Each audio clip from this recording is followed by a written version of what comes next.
sukacita. Amin. Pada pagi hari ini saya yakin dan percaya bahwa kita semua dalam keadaan baik, dalam keadaan sehat ya, karena pemeliharaan Tuhan selalu ada dalam hidup setiap kita. Dan terlebih saya juga yakin dan percaya bahwa kita datang pada pagi hari ini bukan hanya sekedar untuk rutinitas belaka, tapi kita semua rindu untuk sama-sama bersekutu dan memuji menyembah Tuhan. Amin. Mari kita sama-sama satukan hati dan pikiran kita. Dia Allah yang perkasa, Dia layak untuk terima pujian dan penyembahan yang terbaik dari setiap kita. Haleluya.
Tuhan Yesus. Dan biar setiap kami boleh bersekutu bersama, biarlah kami semua boleh bersyukur atas setiap kebaikan Tuhan pada pagi hari ini. Dan biarlah Engkau yang bertata di atas setiap pujian kami Tuhan. Terima kasih Bapak, terima kasih Yesus. Dan kami akan lebih lagi untuk kami meninggikan nama Tuhan, memuji Tuhan. Dan kami tahu Tuhan Yesus hadir di tengah-tengah setiap kami dan melawat setiap kami Tuhan. Biar kami boleh merasakan hadirat-Mu, biar kami boleh terus merasakan kebaikan Tuhan dalam hidup setiap kami Tuhan. Beracara di tengah-tengah setiap kami siap untuk memberikan yang terbaik. Hanya di dalam nama Tuhan Yesus kami berdoa dan ucap syukur. Haleluya. Amin. Boleh kasih sorak-sorai bagi Tuhan Yesus. Haleluya. Dan sama-sama bersyukur bagi Tuhan. Boleh tepuk sama-sama untuk Bapak Ibu.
Sejak kami, biar kami boleh mempersembahkan tubuh kami menjadi korban yang harum, yang berkenan dan kudus di hadapan Tuhan.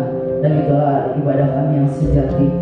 Dan biar setiap kami boleh menjadi bejana-bejana-Mu, biar karya Roh Kudus makin nyata dalam kehidupan kami. Yes. Tuhan nyatakan setiap kemuliaan demi kemuliaan, dan biar kami boleh menjadi saksi atas setiap kebaikan Tuhan, anugerah Tuhan.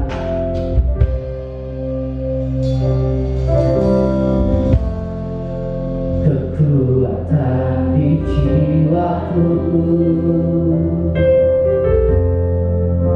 ketenangan batin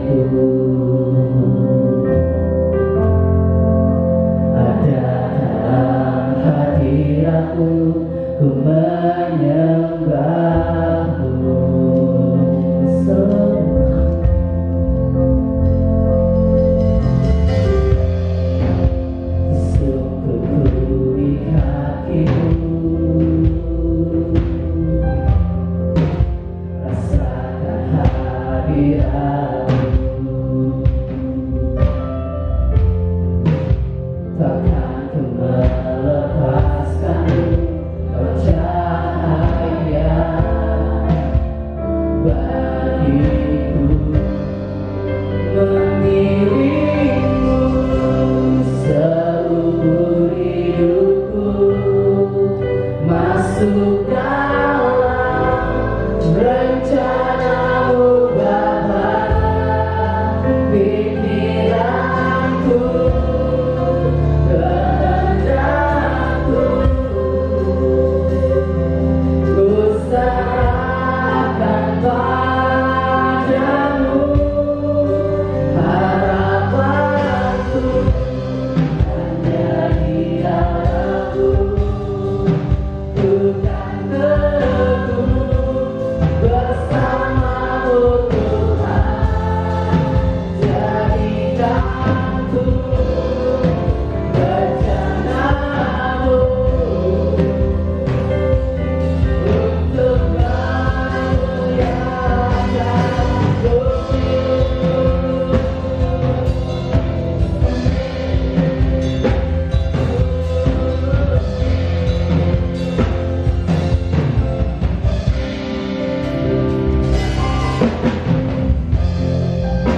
Kesukuku di kakimu,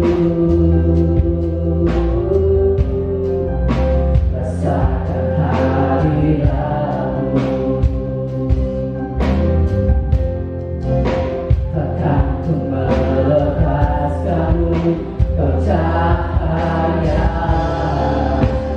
bagiku, mengiringku seumur hidupku, masuk dalam rencana-Mu Bapa, pikiranku, kehendakku, ku serahkan padamu,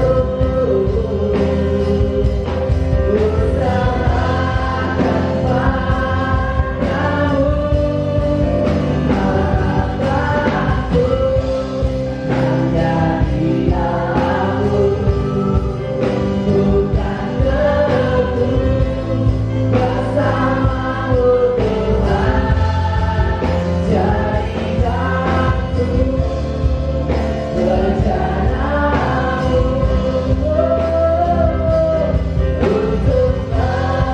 untuk memuliakan Yesus seumur hidupku, masuk dalam rencana-Mu Bapa, kami Tuhan Yesus, kehendakku,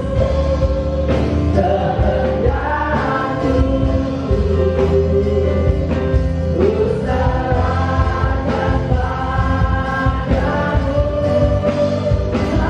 harapanku hanya di dalam-Mu,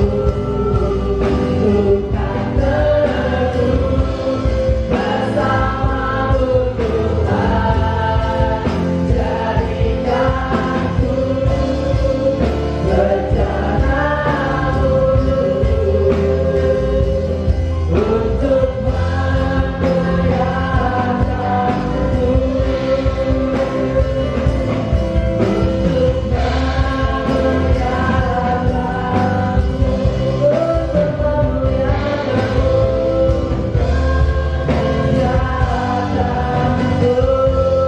untuk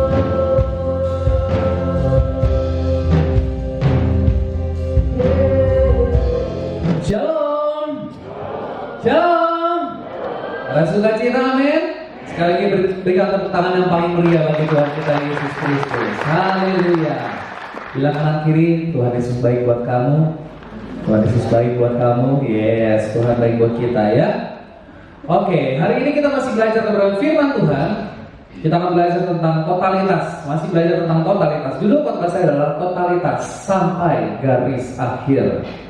Ya, Tuhan merindukan setiap kita melakukan sesuatu itu sampai akhir, sampai selesai. Amin.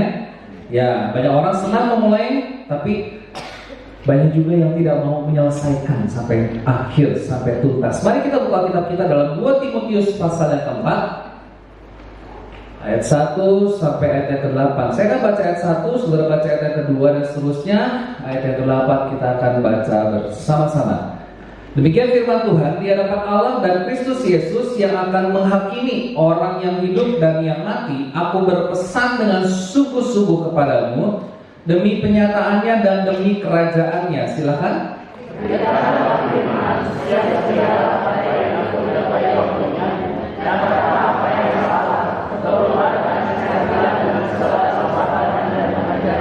Karena akan datang waktunya orang tidak dapat lagi menerima ajaran sehat, tetapi mereka akan mengumpulkan guru-guru menurut kehendaknya untuk memuaskan keinginan telinganya.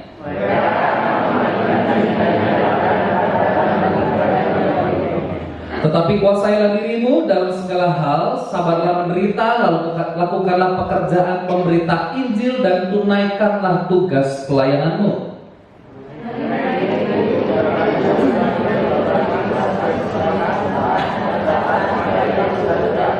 Aku telah mengakhiri pertandingan yang baik, aku telah mencapai garis akhir, dan aku telah memelihara iman. Sama-sama, sekarang telah tersedia bagiku mahkota kebenaran yang akan dikaruniakan kepadaku oleh Tuhan, Hakim yang adil pada harinya. Tetapi bukan hanya kepadaku, melainkan juga kepada semua orang yang merindukan kedatangannya. Amin. Nah, surat 2 Timotius ini kemungkinan besar adalah surat terakhir yang ditulis oleh Rasul Paulus. Ya, saya pernah bahas ini di doa siang. Bagaimana Paulus begitu dekatnya sama Tuhan sampai dia tahu saat kematiannya sudah dekat. Pastor Jeffrey Rama dia pernah katakan bahwa Paulus tahu bahwa tidak ada lagi yang bisa dia kasih buat Tuhan. Semuanya dia sudah kasih, totalitas.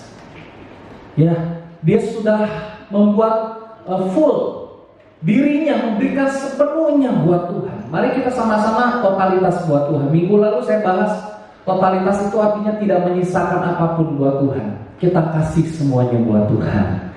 Mari kita berkomitmen, saudara, ya, untuk kita terus memberikan hidup kita, pelayanan kita, kesungguhan kita, totalitas buat Tuhan. Nah, hari ini bagaimana kita belajar supaya kita bisa mencapai garis akhir, totalitas sampai garis akhir. Oke, yang pertama, kita perlu bangun kesadaran, ya, bahwa Tuhan akan menghakimi dengan adil. Perhatikan ayat yang pertama, di hadapan Allah dan Kristus Yesus yang akan menghakimi orang yang hidup dan yang mati.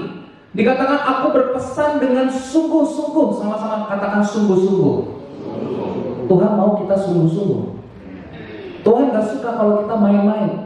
Tuhan mau kita sungguh-sungguh. Dikatakan dia akan menghakimi, dikatakan di hadapan, ya, di hadapan Allah dan Kristus Yesus yang akan menghakimi orang yang hidup dan yang mati. Paulus memberikan pesan kepada Timotius, kamu harus sungguh-sungguh. Setiap kita punya panggilan dalam hidup ini, panggilan pelayanan, punya panggilan secara pribadi yang Tuhan sudah tetapkan dalam hidup kita, dan Tuhan mau kita lakukan dengan sungguh-sungguh, bukan main-main lagi ikut Tuhan. Mari ikut Tuhan sungguh-sungguh, melayani Tuhan sungguh-sungguh, bekerja buat Tuhan sungguh-sungguh, berikan yang terbaik buat Tuhan, totalitas. Tidak ada yang kamu sisakan buat Tuhan. Kamu kerjakan dengan sungguh-sungguh. Ya, Tuhan akan menjadi hakim yang adil. Di bagian akhir tadi kita sudah baca, dia adalah hakim yang adil.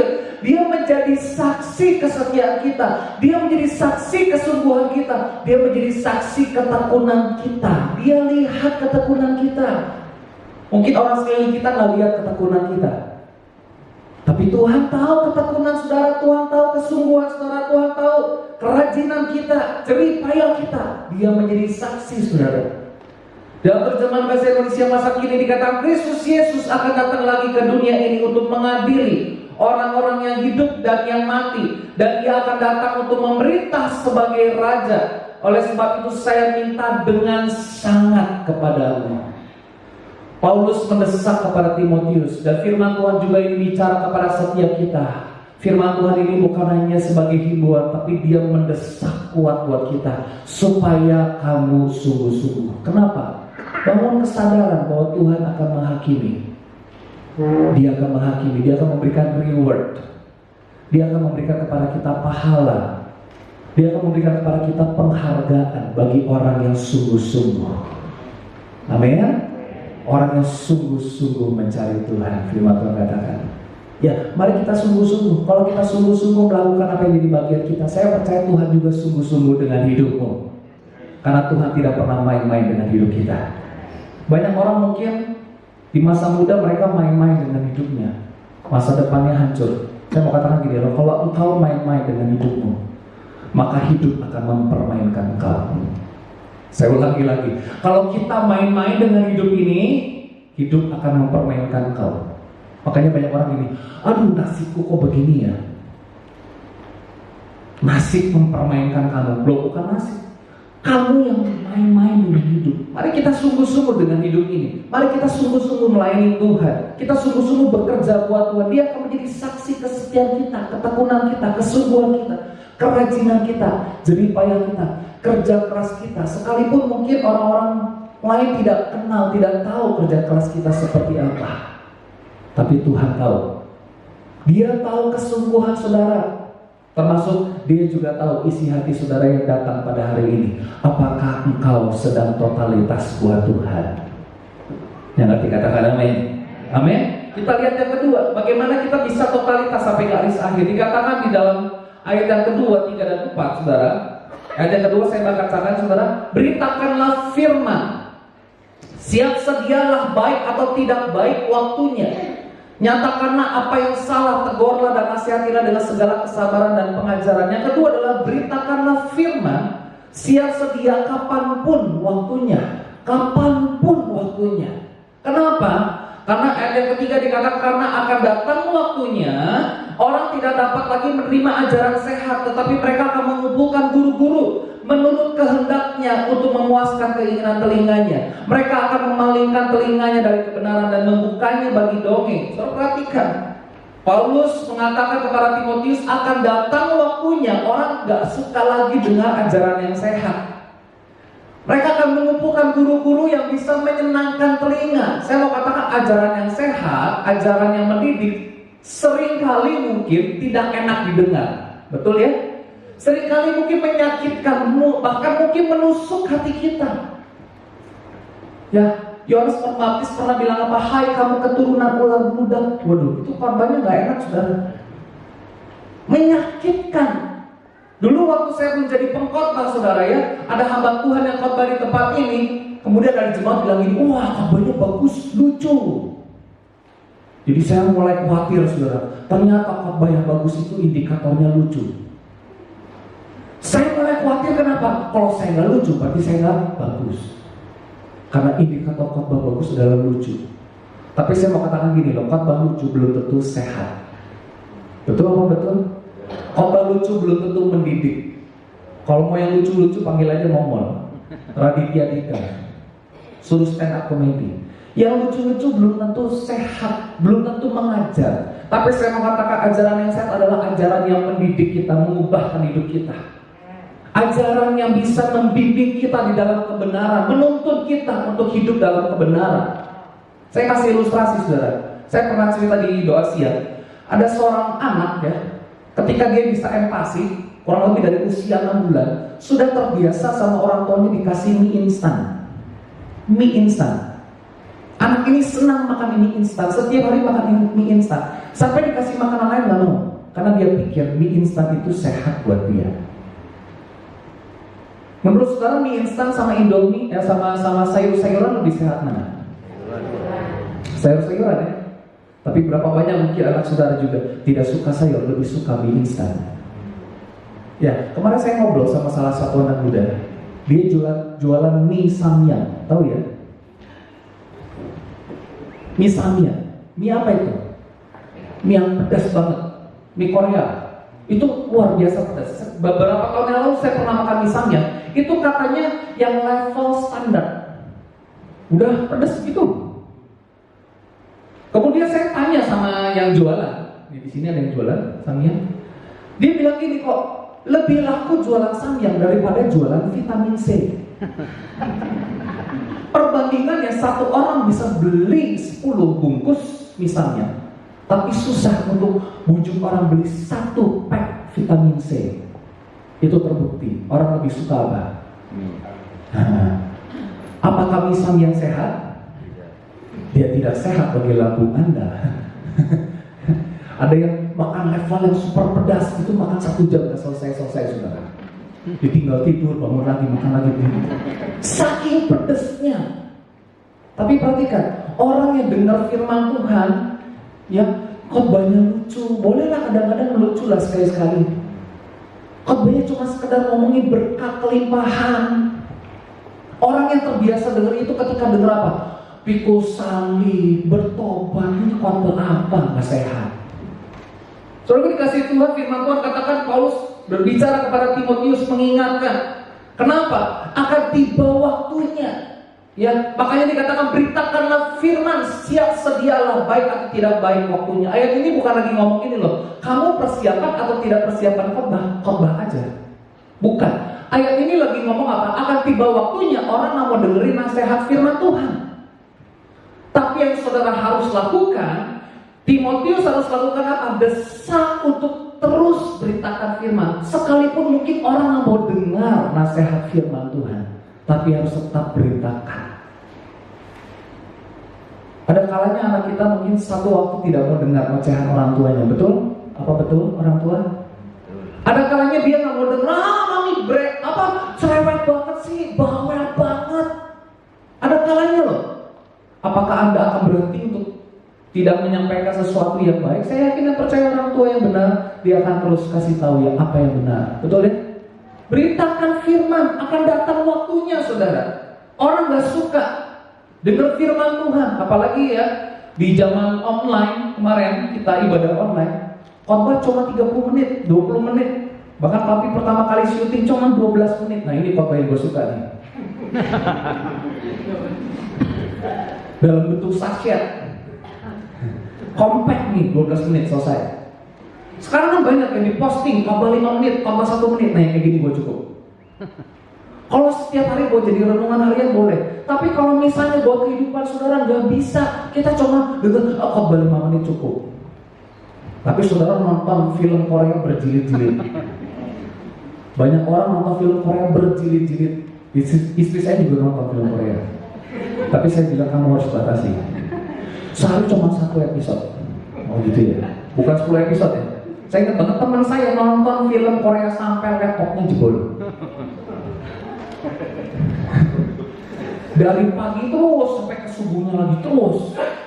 Jadi apa? 1 seri habis dalam 1 hari. Sampai lupa kuliah, sampai lupa makan. Saudara. Ya, kalau firman Tuhan pengen yang cepat saja, tapi kalau film Korea it's okay berjilid-jilid. Itu anugerah Allah ada film Korea. Haleluya. Akan tiba waktunya orang gak suka dengar khotbah yang sehat. Saya katakan khotbah yang sehat itu kadang menyakitkan hati kita. Betul? Firman Tuhan katakan firman itu seperti pedang bermata 2. Ada kalanya menempelak hidup kita, menampar hidup kita. Gila nih firman Tuhan keras banget buat saya. Tapi saya mau katakan, mari ketika kau dengar firman Tuhan mungkin itu keras buat hidupmu, mari berubah, mari berubah.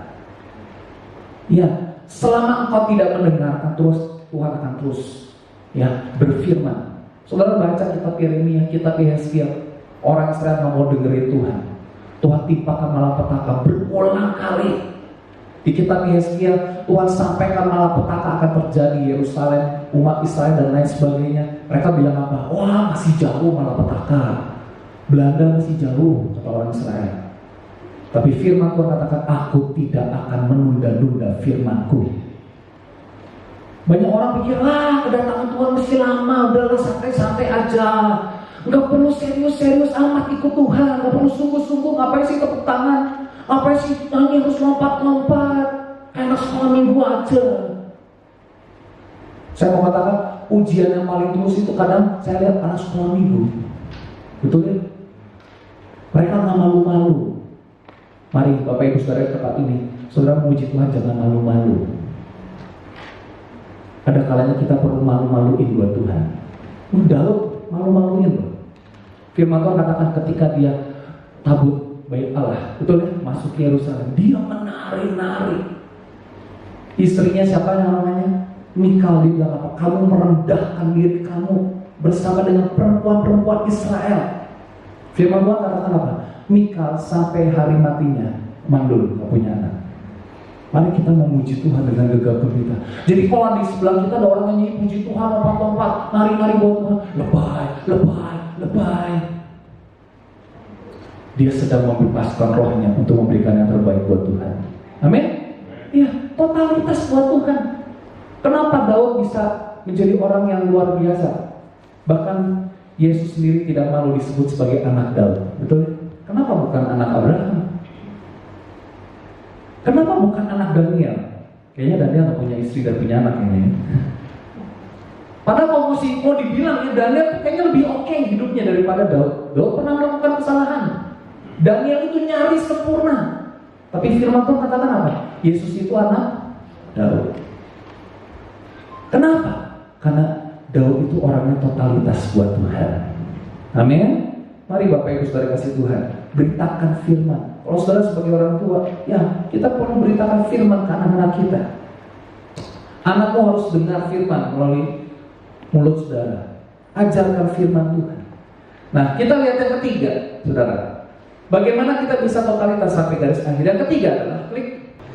Selesaikan dengan baik tugas yang telah Tuhan percayakan.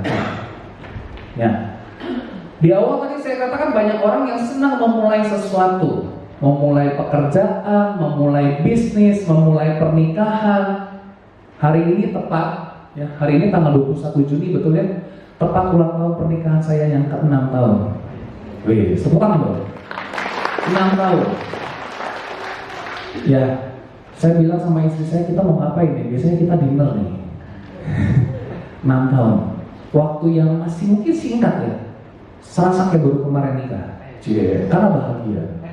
Coba kalau yang bahagia, baru 2 tahun, kayak udah ratusan tahun aku hidup sama kamu.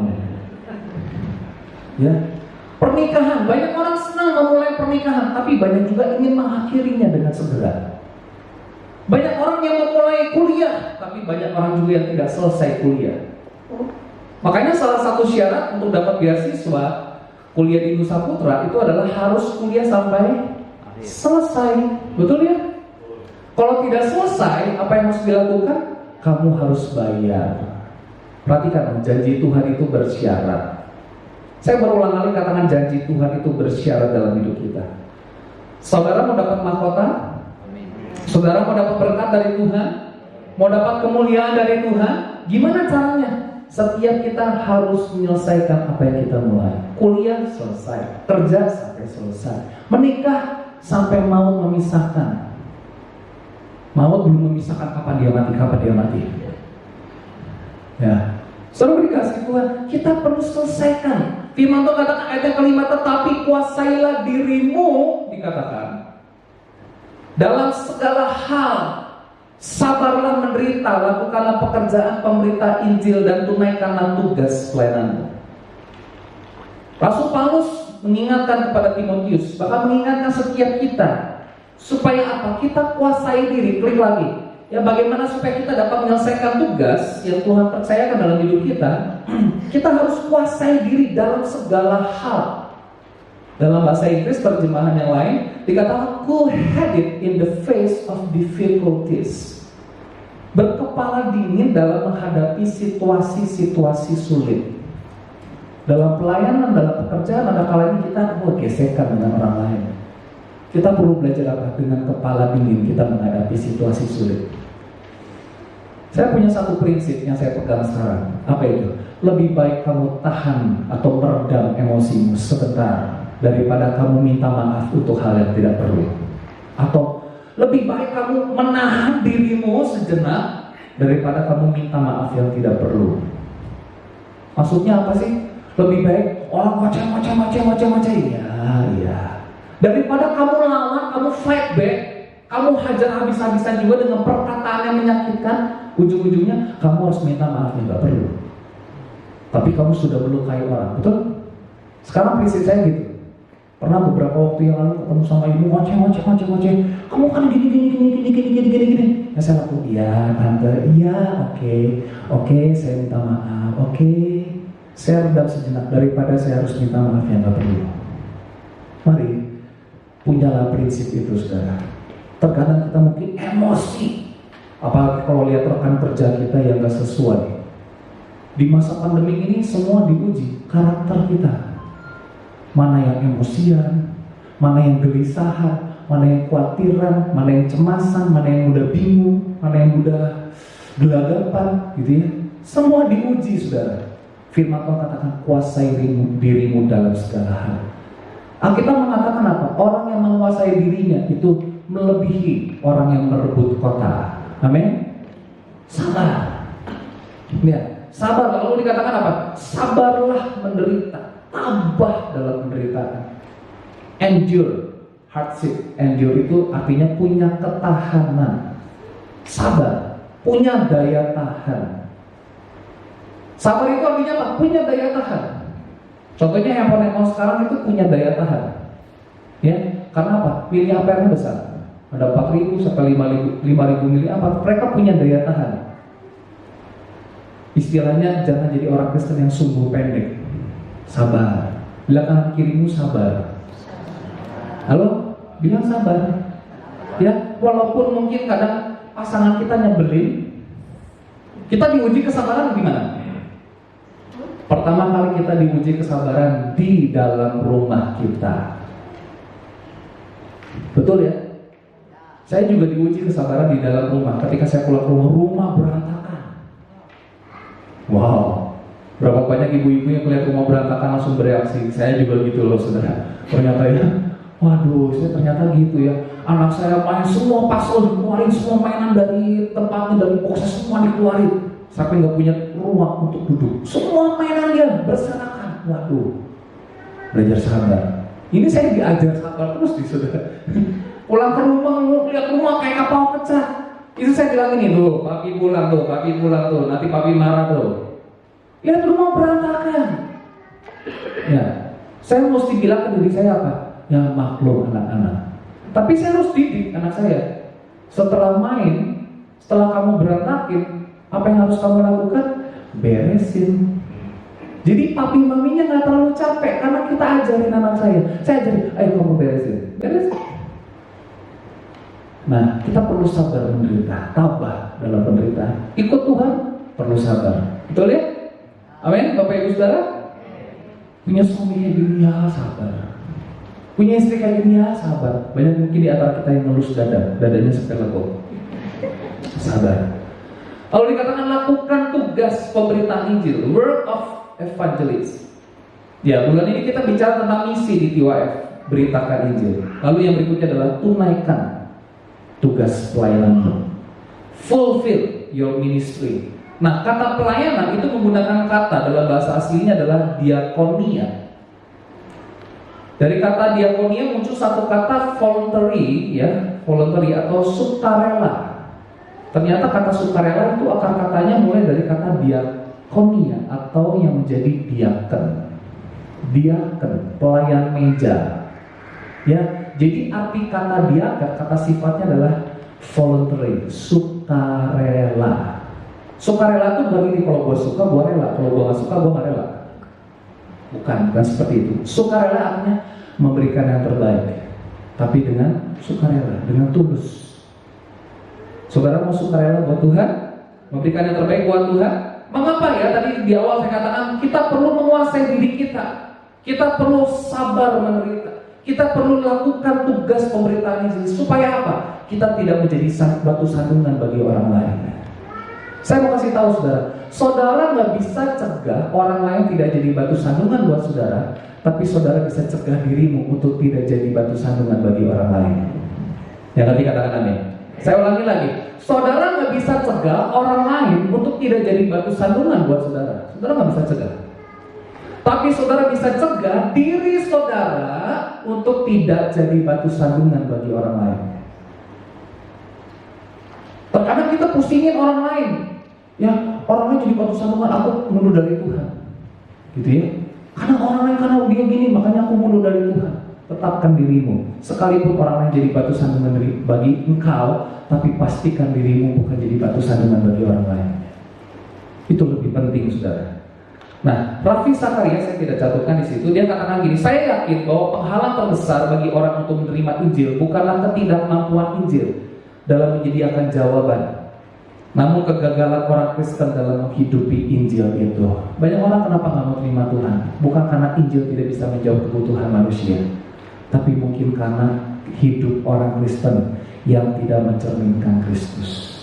Mari, saudara, kita lakukan, selesaikan tugas kita yang telah Tuhan percayakan dalam hidup kita. Yang terakhir, kesetiaan sampai akhir menjadi kesaksian dan warisan yang ditinggalkan. Ayat yang ke-6 sampai ayat yang ke-8 saya akan bacakan. Di bagian yang akhir ini Paulus memberikan kesaksian akan hidupnya, apa yang telah dilakukannya, apa yang saja yang telah dikerjakannya selama ini, bagaimana caranya Paulus mengakhiri apa yang telah ia mulai. Dikatakan mengenai diriku, darahku sudah mulai dicurahkan sebagai persembahan dan saat kematianku sudah dekat.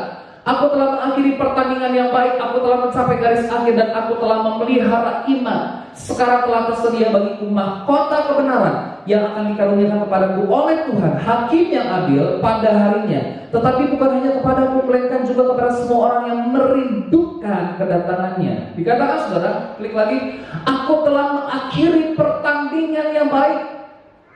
Ya, I have fought the good fight.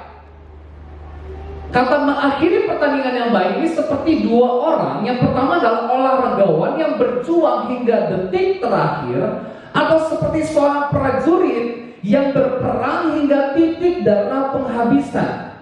Kata aku telah mengakhiri pertandingan yang baik, I have fought the good fight. Seperti dua orang, profesi dua orang ini yaitu olahragawan, di mana dia berjuang sampai detik terakhir. Ya mungkin saudara pernah lihat atlet-atlet yang detik terakhir masih berjuang, cetak skor, cetak angka.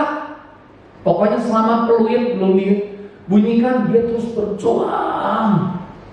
Atau seperti seorang prajurit yang berperang hingga titik darah penghabisan. Kemudian di yang kedua dikatakan, aku telah mencapai garis akhir. I have finished, I have accomplished it, I have completed the race. Aku telah, klik lagi, aku telah mencapai garis akhir. I have finished. Kata finish itu menggunakan kata teleo, seperti tetelestai. Saudara pernah dengar kata tetelestai ketika Yesus ada di kayu salib, dia katakan apa? Tetelestai, sudah selesai. Akar katanya teleo yang artinya apa? Satu kali dilakukan tapi dampaknya seumur hidup, dampaknya untuk selama-lamanya. Perhatikan apa yang dilakukan oleh Rasul Paulus. Dia sudah menyelesaikan tugas yang Tuhan percayakan dalam hidupnya. Dia sudah selesaikan apa yang Tuhan telah percayakan ke dalam pelayanannya, dalam pekerjaan yang dia lakukan buat Tuhan. Dikatakan apa? Teleo, I have finished the race. Satu kali dia lakukan, tapi dampaknya sampai sekarang. Pelayanan Paulus dampaknya sampai sekarang. Betul kan? Yes. Kemudian yang ketiga, aku telah memelihara iman. Awal kita percaya Tuhan, sampai nanti Tuhan memanggil kita. Saudara pelihara hidup kita. Saudara setiap hari, seminggu sekali, saudara makan tiap hari, betul? Saudara perlu pelihara imanmu tiap hari, setiap waktu, setiap saat. Aku telah memelihara iman. I have kept the faith. Kata keep itu menggunakan kata tereo, yang artinya apa? Berjaga-jaga. To guard from loss or injury, berjaga-jaga dari apa? Kehilangan, kerugian. Klik lagi. Kata tereo itu artinya ya berhati-hati, berjaga-jaga. Jadi pelihara iman itu kita perlu punya mental berjaga-jaga. Ya. Kata tereo ini digunakan dalam istilah kemiliteran seperti benteng yang dijaga ketat. Kalau saudara pernah lihat atau nonton film perang, yang namanya benteng itu dijaga setiap waktu nggak? Halo? Yang namanya benteng dijaga setiap waktu? Atau prajuritnya kalau lagi senang gue jaga, kalau nggak lagi senang gue nggak jaga? Selalu dijaga, betul ya? Supaya apa? Tidak kecolongan, betul ya? Nah, kita perlu pelihara iman kita. Ini menggunakan kata tereo, yang artinya kita seperti menjaga benteng pertahanan kita. Dijaga ketat, dijaga baik-baik supaya apa? Tidak kecolongan, supaya tidak mudah diserang. Saya mau katakan gini, setiap hari iblis berusaha menyerang saudara. Setiap hari iblis berusaha untuk menjatuhkan hidupmu. Amin. Tapi kalau aku punya tereo ini, I have kept the faith, aku pelihara imanku. Setiap waktu, setiap saat aku jaga benteng pertahananku.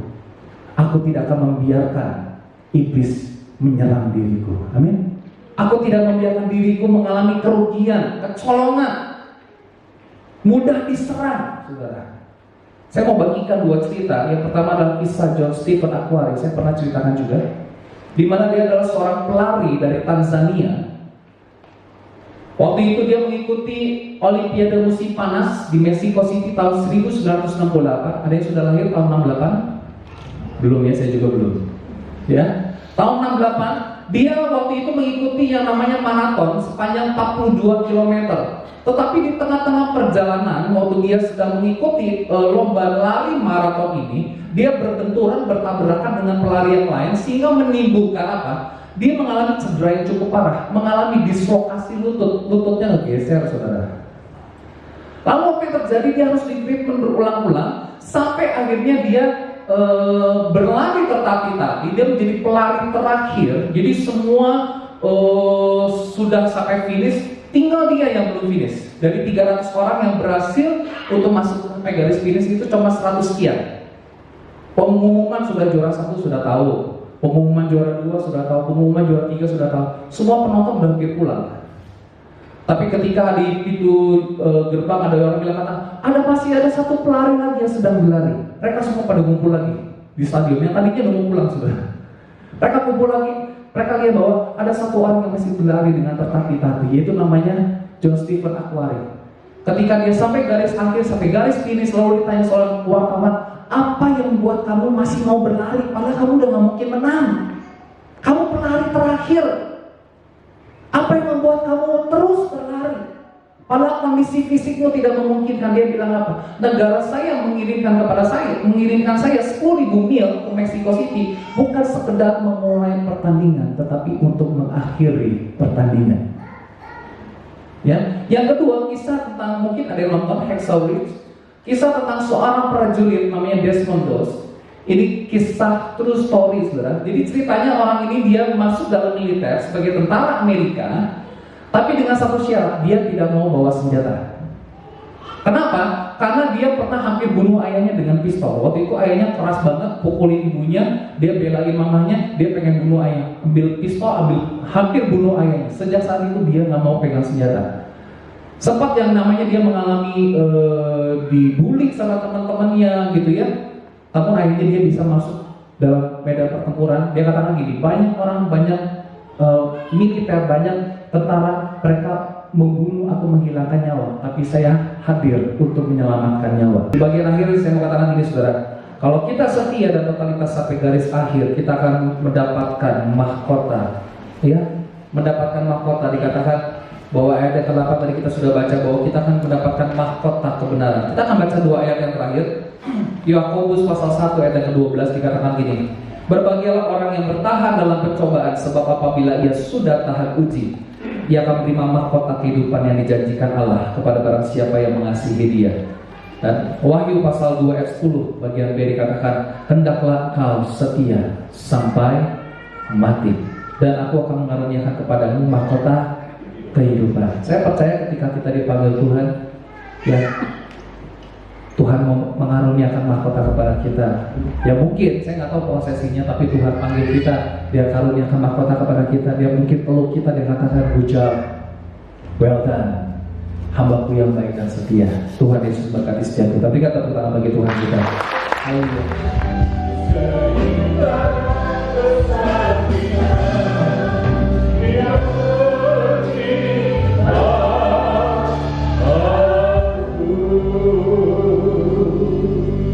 Kami bersyukur, berterima kasih kepada Tuhan karena Tuhan sudah memberkati seluruh rakan-rakan kepada kami dari awal bahkan sampai mereka.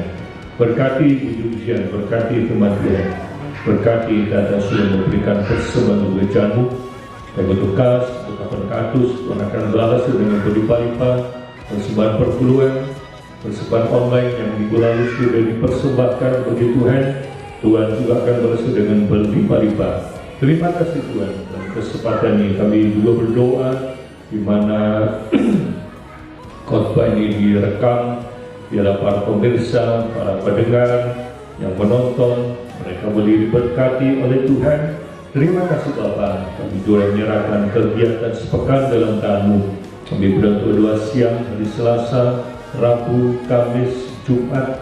Tuhan juga akan berkati ibadah Jumat, ibadah Minggu, pagi dan sore.